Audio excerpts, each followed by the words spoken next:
Yeah, welcome everyone for joining us. Like I said, this is kind of our second talk of this time. We got a lot of our club coaches at Tecumseh, and then from the university, and a couple guests. I just wanted to say, welcome. This is kind of our Tecumseh Talks series. We're trying to hold some talks and make use of our time and resources during this kind of unfortunate scenario that we're in. In the spirit of sharing and collaboration, we're extremely grateful and lucky to have Jesse Marsch join us from Red Bull Salzburg.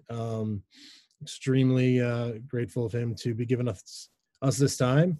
I'll let Jesse handle most of his introduction, as I think the excitement when his name went across the messaging for our coaches, and time everyone wanted to clear for this meeting. Jesse, I don't think you need much of an introduction, but we're super excited to have you and unbelievably grateful for you to join us. So, I'll let you, handle a little bit of your history and tell your story a little bit, but, welcome for spending time with our coaches, especially. So thank you very much. Yeah. No, hey guys, nice to meet you here. Listen, first I want to say this is only happening because Ryan reached out to me on Twitter and then I happened to respond. And so, please don't tell other people that I did this because I can't do this every Sunday night. But listen, he was very interesting and obviously very interested in what we're doing in Salzburg and different things. So some of the positive things when we have this situation is that we have a little bit more time to do some things that we normally love to do. So I always like talking to coaches, and so I think this will be fun. First I don't want to waste much of your time because we don't have a lot of time. So I spoke to Ryan briefly and I said to him, listen, what do we want this to be about? Do we want this to be about football? Do we want tactics and my ideas of the way and how we play? Do we want it to be about leadership? And he said, why don't we talk a little bit about, start with some of the ways that you play football. Just by nodding your heads, how many of you are familiar with the way that we play? Yeah, for the most part? Okay. Yeah, I mean, I learned, maybe you guys know I coached in Montreal. I tried to do some things there about playing in transition. But we had a little bit of an older group and a slower team, and we weren't able to find the right kind of players for the system we wanted to play. So we had to kind of be a little bit more pragmatic. Then as soon as I went to New York, we were able to do things that were a little bit more interesting. And I also, when I met the people in New York, the Germans are very organized with the way they think about the game. They label everything. There's vocabulary. They're very detailed. And when I first kind of met them and was introduced to a lot of their ideas, it was the first time that I had really even thought that there could be this level of intricacy in the game. So, maybe even as I would give advice to coaches, sometimes you think that the minutia of the game can be too small, and actually I find it that the more detailed you get, the more that players understand what their roles are and how to play with each other. Even when we first went to New York, I was a little bit worried that by really defining phases of the game by, tactical assignments or responsibilities from throw-ins to set pieces to, defensive transition, offensive transition to different phases of buildup. We got very, very detailed. And my first thought was maybe it was too much and that I was handcuffing the players. And actually what I found is as we went more and more into it, that it actually freed them and it allowed them to understand how to play, and then they could go after the game in every way. For me, tactics are a major part of what we do here, but I often say that it's only 30%, 25% of our success or the overall makeup of what we do as a team. For me, the other parts are about the relationships and the leadership and the environment that you build every day. But sticking on the tactical part, So, I mean, certainly, we're a pressing team, we're a counter pressing team. Our first instincts and our first way of teaching is always what we call against the ball. So, we're about making the opponent very, very uncomfortable. We really try to keep our team compact and always moving together. We create specific roles for players. As one player attacks, then what's the movement of the other, so that we're always controlling spaces and we're always able to dictate what areas the opponent's going to play in. Typically, obviously, the higher the level gets, the harder it is to contain teams.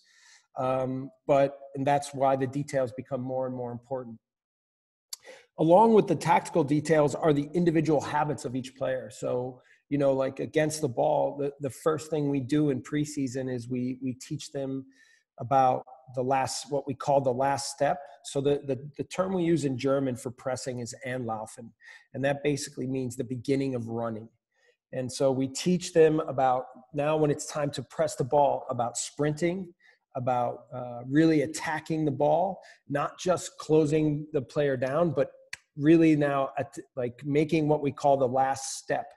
So, a lot of times you'll see teams that say they're a pressing team, but then when you watch the individual habits of players, they're not actually impacting the game or the man on the ball, because they're not close enough, they're not physical enough, they're not actually attacking the ball or the player. And a lot of the times we say run through the player. Now, we don't mean to like foul him or hurt him, but we mean like don't stop short. Run through the player, run through the play. Try to win the ball. Take risks to win balls. And even in training, when we're organizing some games, we will, let's say we create a 5v5 or a 6v6 plus one. We'll create a midfield. We almost always play with offsides, because we always believe in trying to compress the field and not allow the opponent to have space to play. And it encourages your back line to be very aggressive if they know that they always have a back line and a mid or an offside line to use. But we'll create stipulations in training all the time. Like if you win the ball in the attack and in the attacking half of the field and score, it's worth 2. And I've done it where then if the team doesn't do, I mean, one time in New York, it was like they weren't really attacking the ball. So I said, okay, now it's worth 3. Now it's worth 5. And then at the end, I said, okay, now it's worth $1 million. But, I mean, everything we do in training is about feeding into what we're trying to achieve with the players. So that actual individual act is very, very important. Okay. When we win balls, we teach them that we don't win balls for possession. We win balls to score goals. So always the goal of attacking and pressing and counter pressing is to win the ball and go to directly goal as fast as we can. We find that it's often the easiest way to score. It's when the opponent's most vulnerable, certainly with counter pressing. A lot of times when they think they've just won the ball from you, that they can relax. And so when we're really good at counter pressing, and often when we're playing against a deep block, our best way of scoring goals is actually losing the ball, counter pressing, winning it back, and then going forward again. But certainly it's not just about winning the ball and impacting the game by pressing and counter pressing, but the goal of that is to score goals.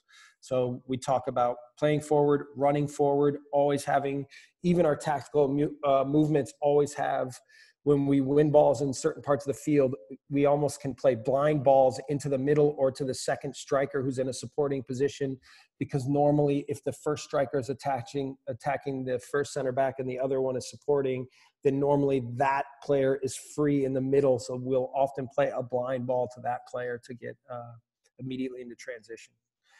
And then the other important part is now when we're playing forward or when we're playing with possession, that we don't spread our team out even with possession, because we're always thinking about what happens when the game goes into transition. So if we're having ball possession and we're moving the ball around, we're always thinking about positioning players that if we lose it, we're going to be able to attack and win it right back. So certainly that means that the distances of the players around the ball have to be controlled so that they're not so wide and so far apart. that if we do lose it, that they're not close enough to counter press. And the other important term we have is called rest defense. And maybe some of you have heard of this. Some people call it offensive marking. Some people call it different things. But what it basically means is when you're in possession, all the players behind the ball have to be tight with the free attacking players for the opponent, so that if you lose the ball and you fail at counter pressing, there's nowhere for the opponent to play the ball, and you're always in position that even if they try to play with a striker, an attacking midfielder, that you have players in position to step right in and win the ball right away again. And again, we have to win stepping in front of the player. We have a term for that. It's called four-decking. There's terminology throughout our entire game, and it makes it, one of the best parts is if you came to a halftime talk, let's take Liverpool out for a second. But if you came to a halftime talk and you heard us in the locker room, there would be all this terminology, and it makes our way of communicating with each other so efficient. Because I can say, okay, we need rest defense here, we need four-decking here, we need running into the deep here, we need attacking here, we need end lot, and that way, again, the concept and the idea of what we do is very, very clear. Good. Do we have any thoughts, questions? Does that interest anybody? More details, what I mean exactly? Yeah, I'll just throw it out there. If you guys have, like, the way the chat's formatted, if you have any questions, throw them to me. I'll try to filter it. Okay. Like, I guess, Jesse, I was going to ask, do you find that, other language like German has more terminology that is easier to explain those actions in the game? I know, one of our directors here, Peter, he's Dutch, and he talks about, there's terminology that's already in place in the language that describes, like you said, like stepping in front or denying. You can say it in one meaningful, verb. Do you find it easier to express yourself, with those words? There's a lot of so when I was in New York, there was a lot of German words that we converted to English. Sometimes the translations weren't perfect. So for example, forechecking, what I just explained, it's called four-decken, right, in German. So that then you can easily come up with translations. The words themselves are less important than the common understanding of what you're describing, right? So that's what's important, I think. So, people use the word culture. I don't use that word as much. I don't know why. I use environment, or I use this is the way we do things, but this becomes a very important part of who we are, is this idea of describing our football. So I think that's a really important. I mean, listen, this is not just from a tactical perspective. That's also from a mentality perspective, a psychological perspective. Like, again, I have these terms and words and phrases that kind of follow me wherever I go, and they wind up being defining me in a lot of ways. And I'm okay with that. But it's important that I think in every way, in every area, that you have a way of describing and clearly defining who you are and what you do. No, I think that's great. Okay, I'm going to summarize here the tactical questions that came in. So I think that a lot of the main conversation is how do you periodize in your tactics? I think you talked about what you work on first. How do you do that? And then the second part of that, which a lot of people have asked, and obviously there's some pretty high profile adjustments you've made in games.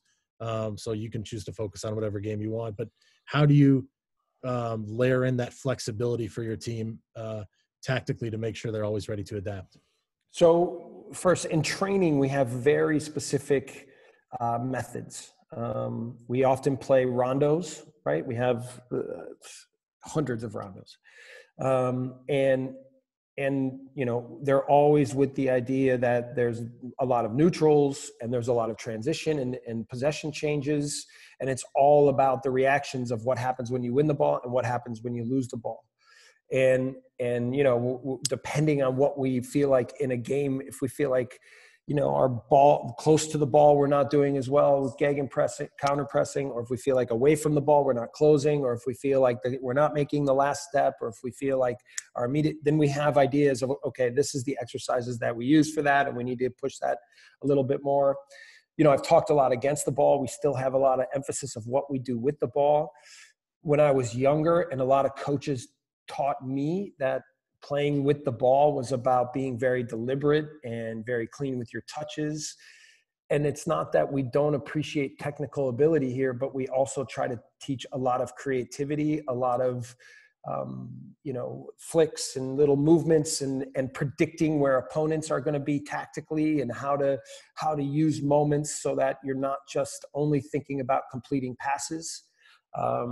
We can get more into youth development and some of the ideas I have around that later, but and then we also have we have ways of physically training our team. And what I've learned is, when I was younger coach, I used to overtrain my team. I used to think that more training was better, harder training was better. That's the way, again, when I was a player, that I was taught. I was always taught, like, okay, your fitness level is about how hard you train every day. And we found that it's more about control. So we train, like, let's say in the beginning days in New York, I would do a rondo for 2 minutes. Then now I probably do that same rondo or something like that for 45 seconds. And what I find in that 45 seconds is, first of all, you're not training your players to fatigue. You're focusing more on the habits, because when they're tired, their habits drop, right? So when they're shorter time periods, then you can really focus on the last step, making sure that they're opening the right way, or that their body, we call it, it's called Positionierung Vorbereitung, which is preparation of your body position so that you can see the next play or do whatever you want to do. We can actually now make sure that those parts are being emphasized and executed the way that we want them to, because it's not just training them to fatigue, and they have to be on top of those details, because we know they're not tired, we know they're fresh, they have to do it right, and it's an important part of what we do. Then, part of our philosophy is that if the players understand the tactics and they understand the individual habits, then they can play almost any position on the field. The best example of that was Tyler Adams, right? I used to joke all the time that I played Tyler Adams in every position other than goalkeeper. And it was because he understood the habits. He understood the tactics. He understood, what the roles were. He was aggressive in the right moments. And then in theory, it's just about now understanding the little nuances of what we try to do with the ball or in transition in either way or whatever. But again, if they understand the intensity and the individual habits, then we believe they can play almost anywhere. So it makes it fun for me to coach this way, because in fall with our team, we played 9 different formations. And I would say 8 of the 9 were very successful. We started with a formation that I used to play with in New York, in Napoli. And we were up 1-0 until the 42nd minute, but we were getting killed in the first half. And then we switched it at a halftime. And so, but you always ask yourself, okay, how much change is good? How much do they want to be a part of the same formation and understand what you can go through all these different things and analyze as a trainer at every moment. But I believe in the sophistication of teaching the players in different formations, different ways. And if they understand fully our way, then typically they have the athleticism, then typically they can flexibly play almost anywhere. Awesome. I'll touch on the last thing is, you touched on basically, experience from a young coach to older coach. You were, overtraining. What recommendation would you have to younger coaches in here to maybe, help them curve their development a little bit? Is it, hey, monitor that, or monitor the intensity, or focus on the little things, or Yeah, I think, listen, first, I think you have to have a plan, right? You have to, this is, even when I took my US course, I took the UEFA course too, but the US course really dialed in on, okay, what's your style of play? For me, that was relatively easy. We had a pretty clear style of play, but not every coach in the room had that, right? And I think it's important for coaches to dig into the details of what makes your style of play important, or specific to your team. How pragmatic do you want to be? How disciplined do you want to be in one direction? I find it right now, I've evolved a lot as a coach, but I don't see myself veering too far away from this idea of football. One of my main mentors was Bob Bradley, and I think he's changed a lot over time and become something very different than what he was 20 years ago. And I love that about him. But I do think that having a plan is important, and then understanding the details involved. So certainly, it's interesting even as a club, right? How can you, as a youth club, I know that you guys, I'm sure, are trying to create a unique culture that's different than other places, and you try to make sure that everybody understands what it is. When in my UEFA course in Scotland, we had a guest speaker, and he came and he talked about NASA in the 70s, and he said everybody in NASA knew what the goal was in the 70s. It was to put a man on the moon. And so they asked the janitor in the hallway, what do you do here?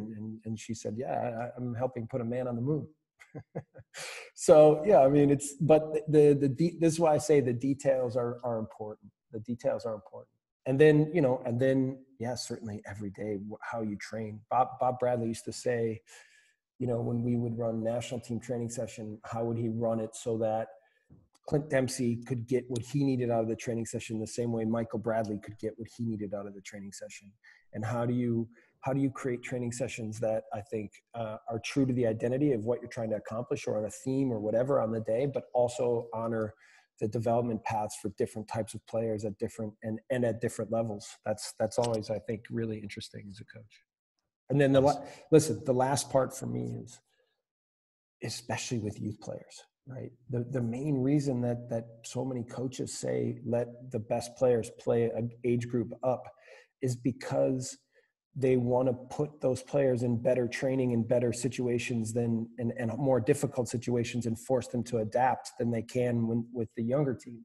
But for me, that's your job as a coach, right? Is to create more intensive, faster training, to make the level of training higher than what the players can in some ways handle, so that they're forced to adapt. And then the next time they're a little bit better, and then you raise the level a little bit more.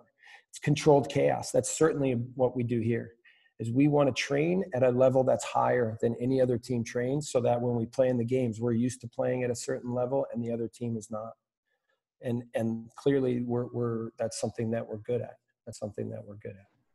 No, that definitely is brought out in your style play.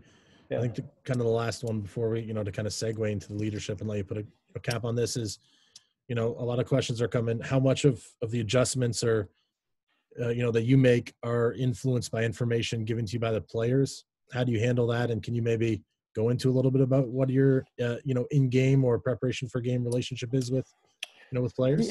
Yeah. So, and I'll get into part of this is a leadership question, I think, because your relationships with your players has to be, I think, very respectful, and you have to be a good listener. And often, being on the field is different than being on the sidelines.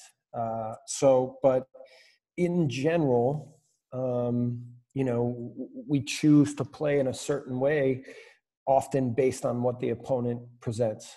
Now, that there's only a level there, because we still try to do the things that we do, but maybe we'll use a different formation, or maybe, in Liverpool, against Liverpool, the second game, we played with a diamond against the ball, and we played with like we call it a 4-2-2-2 with the ball.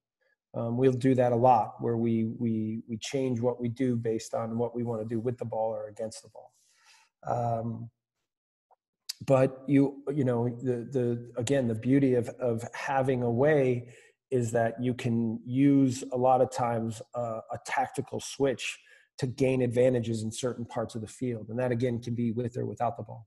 Most coaches, like Villas Boas, came to my coaching course in Scotland too, and he talked constantly about positional play. This was his philosophy. He was all about, how to overload certain parts of the field with the ball, and then create rotation so that it was harder for the opponent to keep track of where players were moving.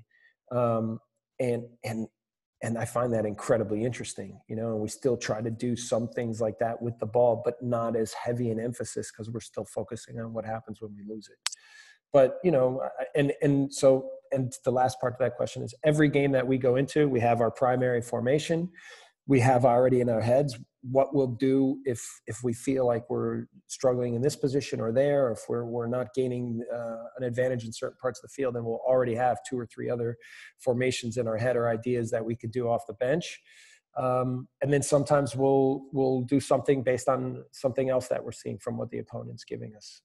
But we typically, once in a while, we'll say, okay, if that's not working, then we can always do this. And if we switch to this, then we'll tell the team beforehand just so that they're aware, but usually not, because we want them to be focused on the first plan. Nice. And I guess that kind of segues into the leadership style. I mean, do you want to comment on that with the coaches? I'm I've already put a note out into the waiting room for the players that, that this conversation is going on. So I'll open the floor to you on your leadership style. And because I think that's something that makes you very unique. It's obviously a reason, like I said, I look up to you, and I know many other coaches do. So floor is yours. Yeah. I mean, listen, I try to be as selfless as I can. I try to put myself last and think about, when I walk around every day, I'm just looking around the training facility. I'm looking around the team, the locker room, and trying to see where each guy's at mentally, trying to figure out how to provide everybody within the team the best chance to grow and be successful and take the next steps. In there, it's the clarity of communication. I'm the type of guy where if a guy is trying to pull away from the group, if a guy seems unhappy or angry, I'm not the kind of guy to let him be. I go right at him. I'm not saying it always works, but it's a big part of my idea of relationships, right? Is that you have to be open and honest with each other and try to find a way to come to terms with where each other stands, and then find a common ground.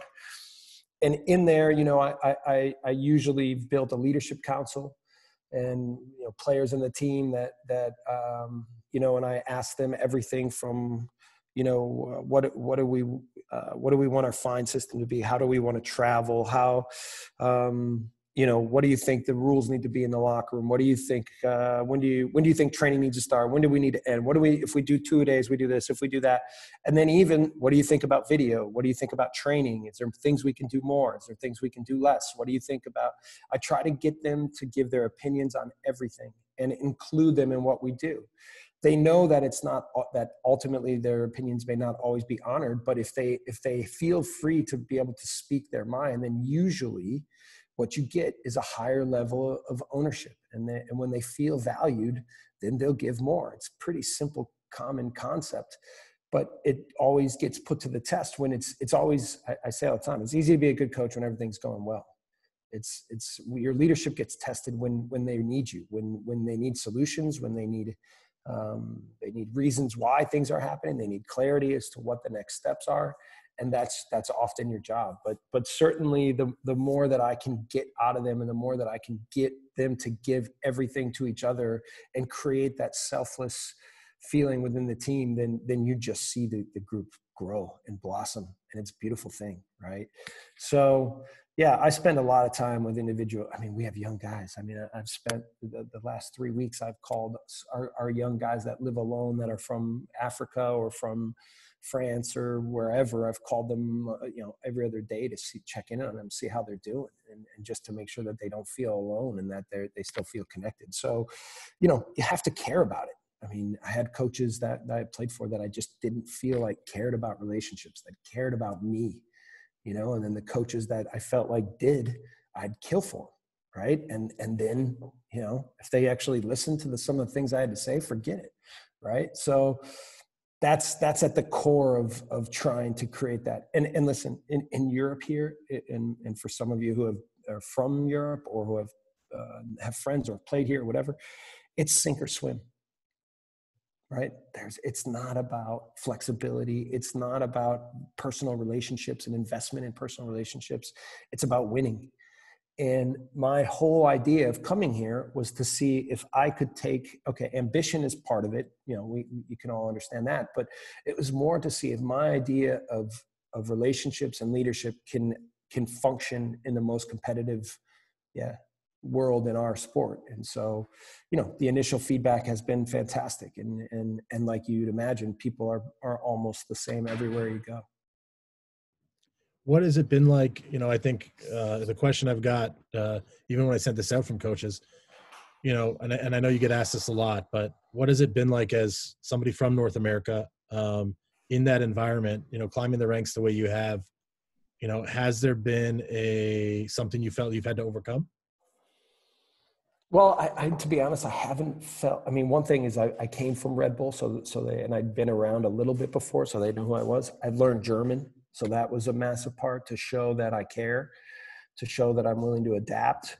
And so I think it's always pedigree is an issue, I think, at the beginning, and that can be a good or a bad. And when you have pedigree or when you don't. But even when you have pedigree, I learned this with Hristo Stoichkov when I played with him. The hardest thing for him to do is he had all kinds of clout when he came to Chicago. The hardest thing for him to do was to maintain that level of respect from everybody every single day. In the end, he probably didn't. I mean, he was still a very good player, but he didn't hold himself.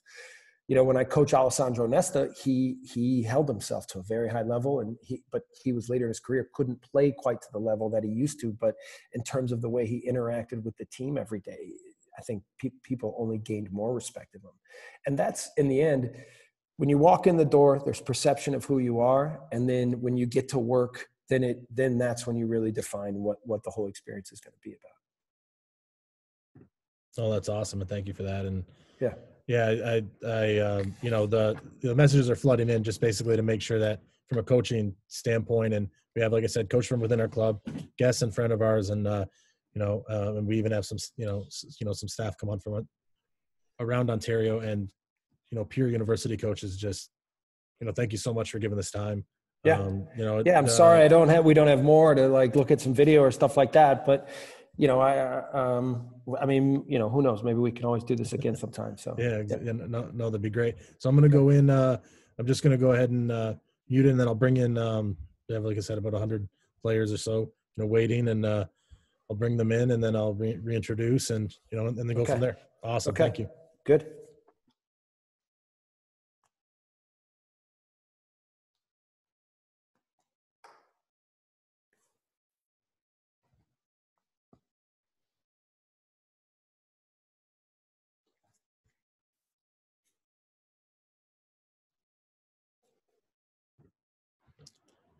Okay, wow. So we just did the admit all with the players. So this is probably going to be one of our most active conversations, and for the right reason. So again, I just wanted to welcome all the players and parents who have joined. This is our second conversation like this. Like I said, trying to take advantage of sharing during this time to give us positive message out there, in the youth, and in the soccer community as a whole. So we're very lucky and extremely grateful to welcome Jesse Marsch. We just did some time with our, coaches, and it was super informative and motivating. So, welcome Jesse. Jesse's the coach of Red Bull Salzburg. He's coached everywhere, like you said. He started, he's coached in Canada with the Montreal Impact. Worked, throughout Red Bull New York, and then is now most recently coaching Champions League this year. As many of you players commented and had found his videos and stuff. So Jesse, welcome, and the floor is yours. Tell us a little bit about yourself, kind of how you got here.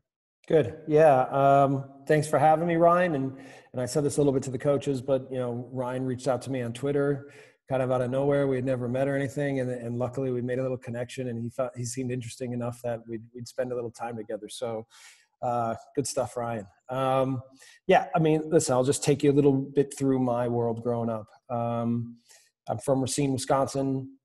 Probably not too different than where you guys are. It's pretty quiet town, hardworking town, good people there. Wasn't a massive football kind of town. It was American football and basketball.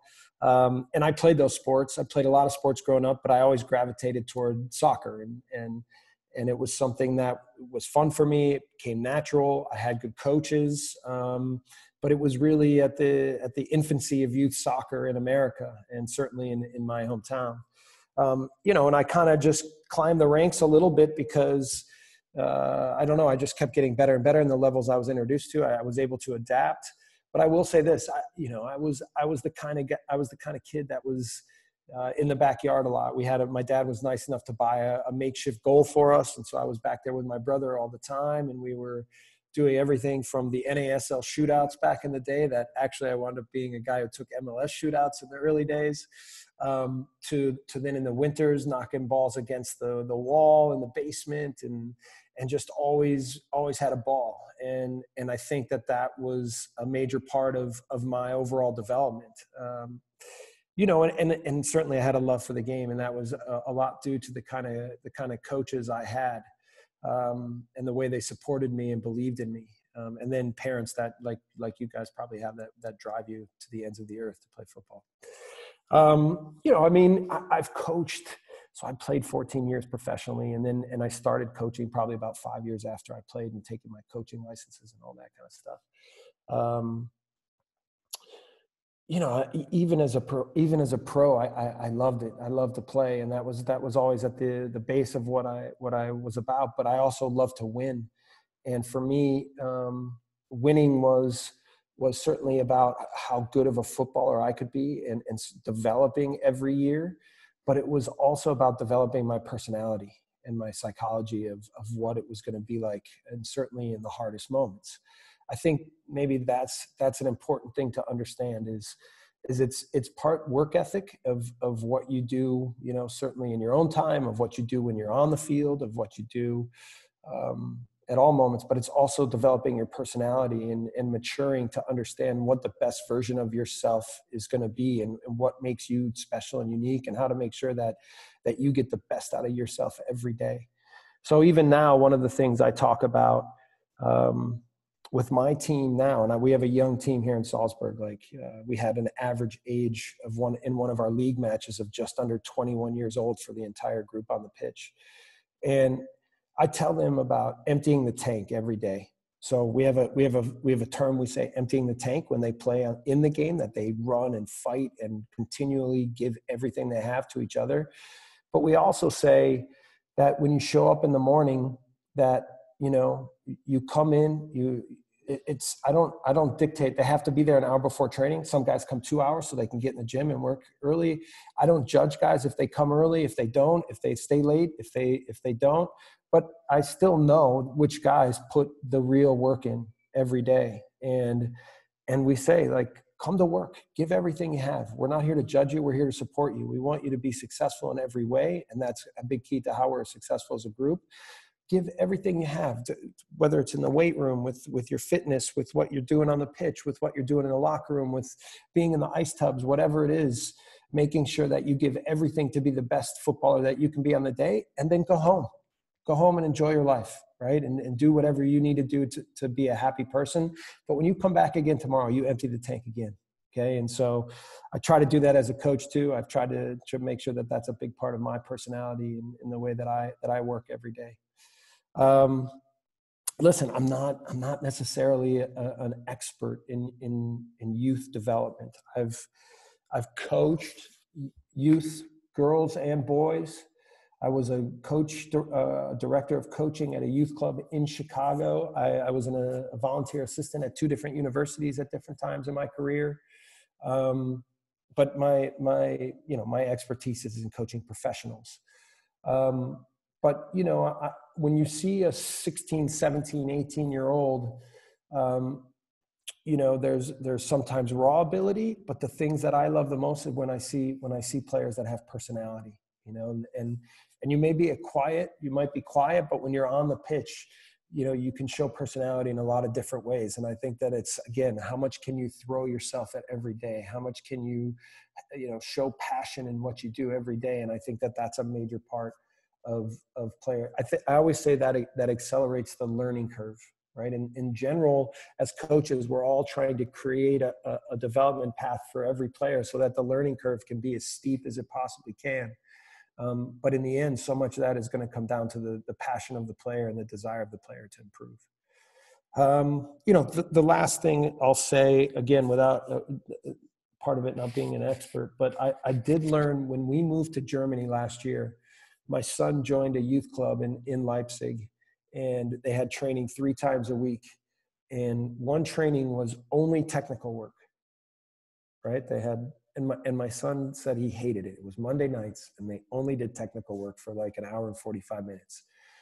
But then I started to watch him play, and after a few months, it was incredible how much cleaner he was, and how much he could manipulate things at a faster pace in tighter spaces and everything else. So again, whether it's the individual work or whether it's you coaches finding time to make sure that, you know, technical work isn't just something that you've been told to do, but that you value it so that you can become more of a complete player and understand how to manipulate the ball at all different moments.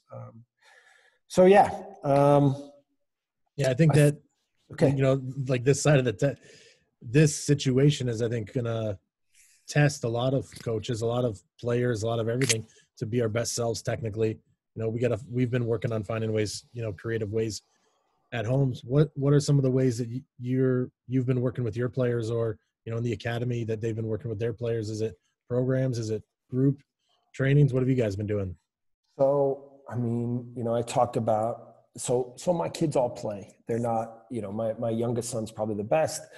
I'm not so worried about what level they're going to play at, but, you know, they enjoy playing. And again, I think what I've tried to do around our house at different places, and we've lived all over the place, has been, you know, to find, you know, if it's here we have a backyard, so we have a goal, we have a little patio, we set up a soccer, tennis, we have, you know, then we have a little basketball area that we can play, we have whatever, you know, but like to make sure that when they're here that they're not just on video games, but they actually enjoy, they love getting out and playing in the yard. And I don't have to say to them, hey, go outside and play. It's like I let them go and find their way. But when that stuff is available, and maybe, you know, when we lived in Manhattan Beach, the area didn't have a lot of space, and there was a beach, so we would do some things on the beach, or we would just knock balls against the garage, or, you know, so it doesn't have to be so organized or whatever. But and that's what it was like for me as a kid with my buddies, is we would play basketball, and then we'd be like, okay, now let's play ping pong. Okay, now we're bored with that. Okay, let's play in the backyard, a little 2v2 soccer. Okay, then we're, you know, and it's just trying to again, it's the passion, it's the love of sports, love of the game, this kind of thing. So yeah, and even as coaches, I think it's so important to make sure that, even for me, I coach pros, and like I have to make sure that every week, and I've gotten better at that as I've gotten older, I have to make sure that they're having fun. Right, that they're having a good time, that we do things in training, that we play the kinds of games in training that make sure that they're able to express themselves and really enjoy being together. No, that's awesome. You know, you've worked with some of the top players. You know, obviously you've had a reputation of working with players and watching them develop. You know, and a lot of what you do, I know, is, you know, relationship building with players. What do you think, you know, in talking to, you know, young players and their parents, what is important from a mentality standpoint or a personal / relationship standpoint, you know, and, you know, what can we do from the outside looking in? I know a lot of it, you know, we're talking about internal motivations, internal relationships. What can we do as coaches, as parents, to help, you know, facilitate their development or that environment? What have you seen, you know, in the academies you've been involved with? Yeah, I mean, listen, when I was the director of coaching, one of the things I didn't like is I spent too much time having to deal with, you know, unhappy parents or unhappy players, and not enough time coaching. So that obviously is still a part to make sure that everybody is satisfied with the kind of work that's being done. When I got to higher level academies, like when I was in New York, when I first went there, they had so much problem in the New York, New Jersey area with parent involvement. So they created like an area where the parents had to stand behind the fence during academy training. And so the first training session I went to was like after about 2 weeks, and I had the job, and I saw this, and I asked somebody, and I asked one of the parents, I'm like, what are you doing here? What are you doing back here? And they said, you know, we have to stand here and watch training. And so then we changed that, and we made an area. I tried not to make rules. I just tried to in these moments create an understanding of how the relationships worked. I invested a lot in the relationships. I had parent meetings. I had player meetings. We explained often what we were doing, what we were trying to achieve. We tried to educate the parents, not clearly as much as we could the players, but tried to educate the parents so that they understood what we were trying to achieve by the football we were playing. And I think in the end, if it doesn't always work perfectly, but I find that if you show you care, then people will respect the work, even if they don't always agree with it. Right. And so it was obviously different being the director of coaching for a club than it was being the head coach of a first team helping out with the academy. But in the end, again, it's always going to be about people and relationships. It's still a people business. Football in general is a people business. But listen, the best thing that parents can do for their kids is to try to push their mentality to not be satisfied with themselves. Right? To want to get better every day, to want to give more every day, to want to care more about the team, their teammates, they're looking out for each other.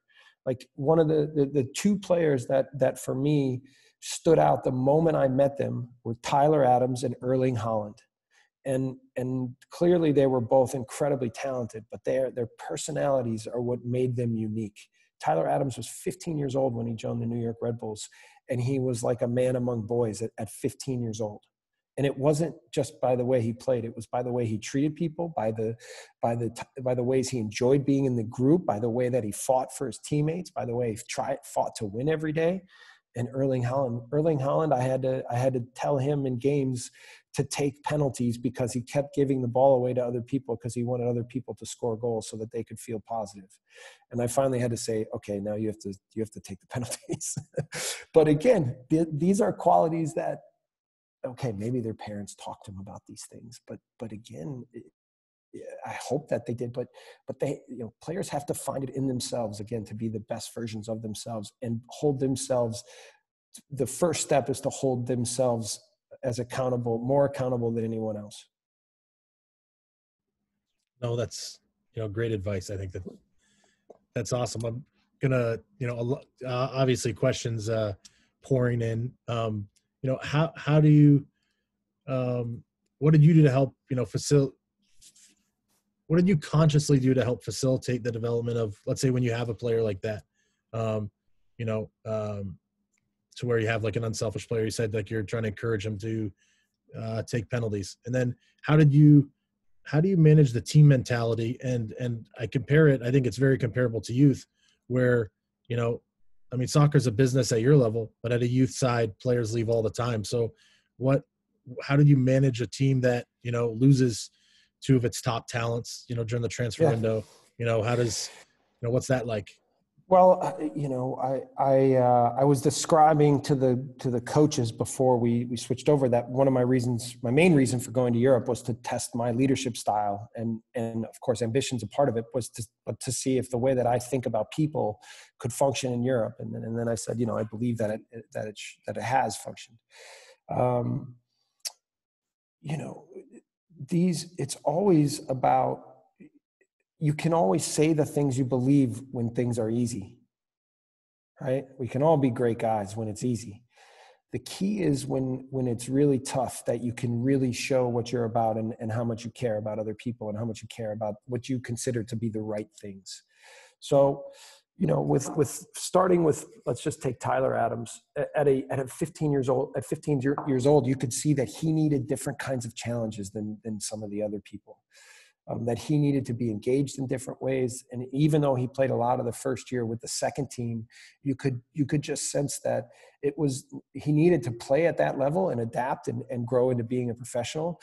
But as a person, I could see that he needed to be engaged more. So I would do things like give him books to read. I would do little extra video sessions with him. After training, I would personally work with him about some of the technical things that he would need to work on. And he ate that stuff up. The more you gave that kind of thing to him, the more he just would take it and run with it. And then, it was similar with Erling. He had an insatiable quest to get better. And the more information I gave him, the more he wanted to get, the more video he wanted to do, the more he wanted to sit down. So, and in the end, then, whether it's Tyler or whether it was Erling, honestly, like, of course our team is better if Erling stays, but if you really believe in development and you really love these young men, then you have to care about their lives and what's next for them. And so, I think Erling knew that about me. He could trust me that when I was giving him little advice about anything, that it was for the right reasons. And we still text often. Same with Tyler. Tyler and I are very close because they know that I care about them, and I'm not just looking out for myself. So again, this is so much of all of this is about creating a community. And certainly the situation that we're all in now, it highlights it, but that winds up being a cornerstone of how I try to do things. Yeah, that's awesome. And obviously, it continues to work. I have a few more questions for the Q&A. Like I said, I know it's getting late for you too, so I don't want to take up too much of your time, but one of the questions come in for a lot of our players, from the either, that 15 and older age group, or, guys who are trying to break into a first team. What would you recommend to players, or when you speak to players, what helps them make that jump, or what do you think is important for players that are trying to get over that hump of, playing for your youth teams to be able to play for a first team for you, or, in New York and there, what's the difference, and what do you tell players? What do you recommend to players? Well, I think, first is, and not every coach is the same. Okay. But in general, like when young players come to the team and I can see how much they're eager to prove themselves to me, it's usually by the second day that I stop them and find a chance to sit with them aside, or just talk with them briefly and say, listen, I appreciate that you're trying to do everything to impress me and show how much you care, but trust me, your key to being welcomed into this group is about gaining the acceptance of your teammates and respect of your teammates. And so, that means that when you're on a team with one of the best players or one of the leaders, that you make sure that you listen to everything and you fight like hell to show that you care about winning on that day, or helping that player, or respecting that player, or that you are selfless in the way that you train, you are selfless in the way that you compete and give everything you have. This again, it's of course, talent is always a factor, but the desire and the willingness to give to the group will always reward you. That's awesome. Those are words to be really respected. It's actually a really good one.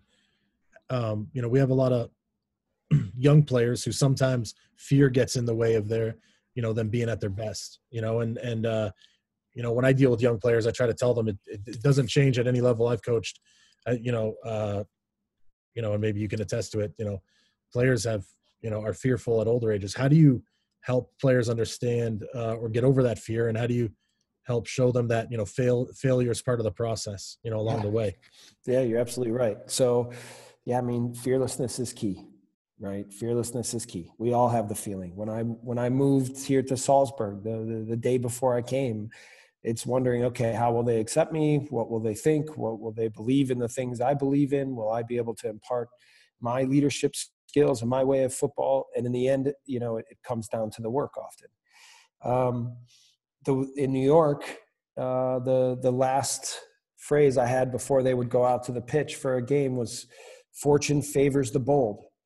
And it was all in the idea to implant this idea of fearlessness in their head. Fearlessness is a talent, but it's also a skill.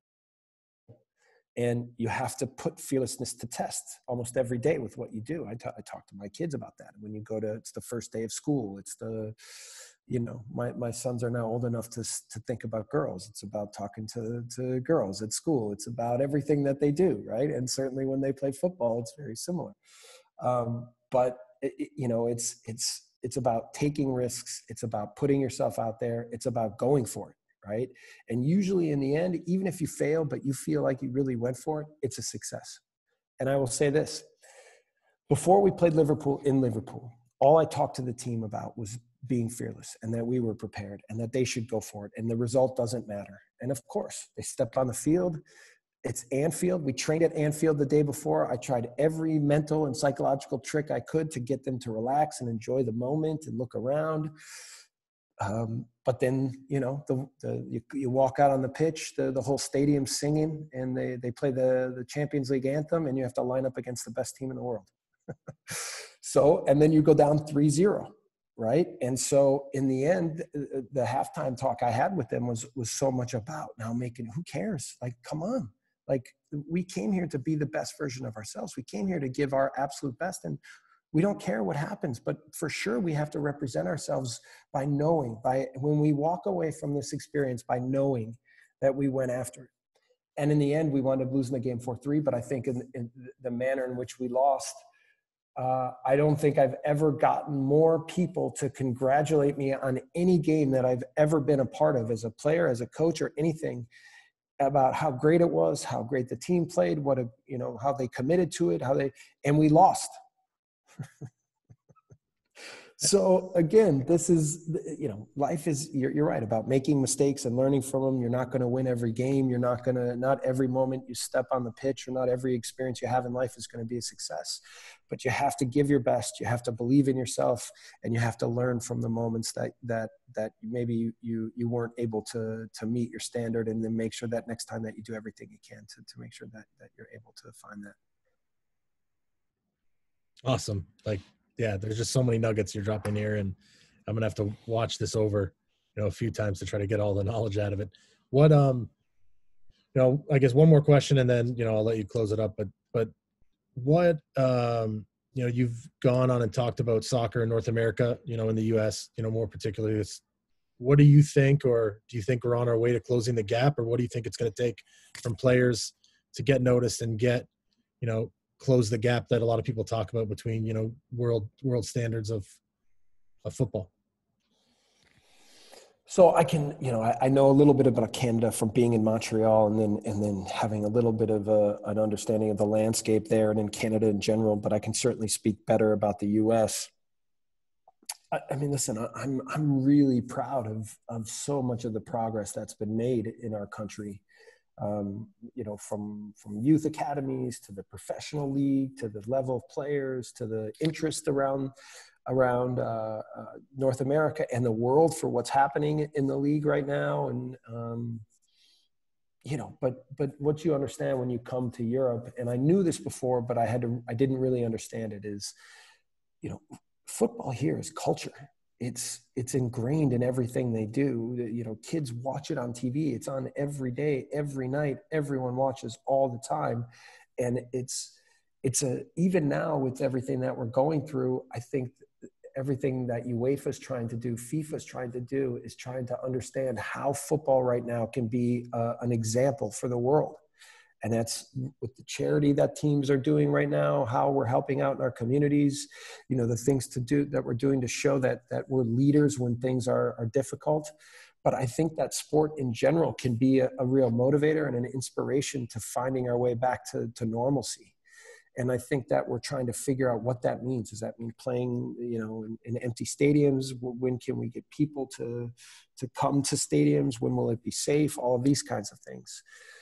So, and then I learned, even in Leipzig, the difference between Leipzig, Germany, and Dusseldorf, or Munich, or Hamburg, and the types of people that are from these different places, what the clubs represent.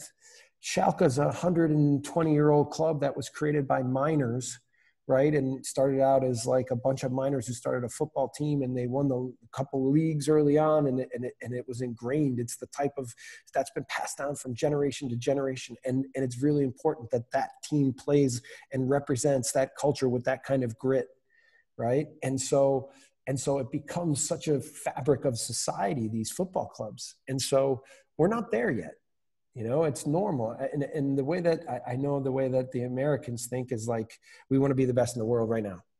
Right. And we're not always interested in the hard work or the steps that you need to take in order to get there.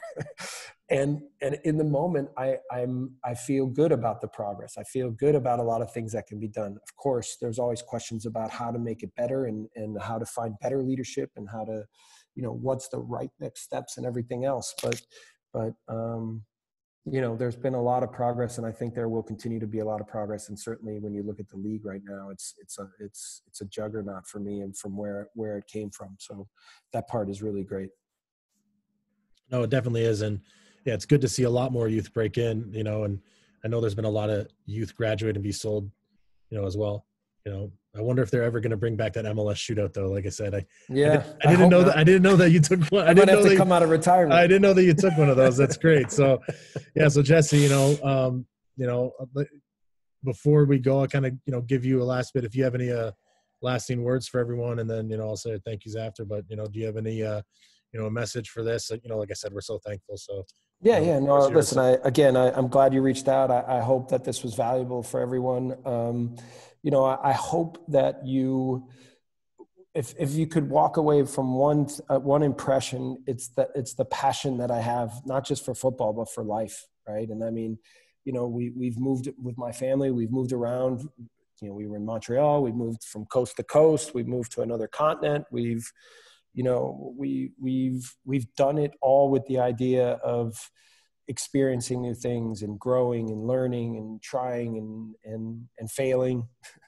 And so, and I won't, that part won't stop with me. That's who I am. That's what I believe in. And I hope that, that there's, I don't care, if I did this coming from Racine, Wisconsin, then believe me, you guys can do a lot of the similar things and more. So, I think dreaming big, but then also acting on it, like believing in yourself, going for things, being brave, and why not?